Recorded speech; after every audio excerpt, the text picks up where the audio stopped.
له ښوونځي وروسته خبرې چې اصلي موضوع یې اوس هم د هډوکي د ماغزو بسپنه ورکوونکي پیدا کول دي. اېزابېل یوه خطرناکه ناروغي لري. کله چې 9 میاشتنۍ وه نو د سترګو ډاکټر یې د یوې سترګې شاته کوچنی پړسوب ولید، خو تیر کال روښانه شوه چې د ګرېسکلي سېنډروم په نوم ناروغي لري.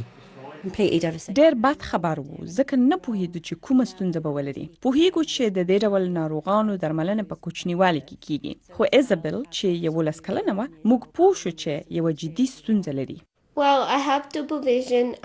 زه هر څه دوه وینم او اوس چې ډېر قوي درمل کاروم راته ګرانه ده چې خپل درسونو ته پام وکړم او سپینه رڼا وینم. له همدې ورځې د اېزابېل درملنه پیل شوه او درمل یې خوړل. په خپله دا او کورنۍ یې پوهېږي چې ښایي د هډوکي د ماغزو پیوندېدل به غوره لاره وي، خو د بسپنه ورکوونکي پیدا کول یې یوه ننګونه وه. د بریتانیا 2% وګړو ځانونه د هډوکو ماغزو بسپنه ورکولو لپاره راجستر کړي دي او پوهېدو چې ډاکټران به نور ځایونه هم ولټوي. همدا و چې په اروپا کې یې یو کس پیدا کړ.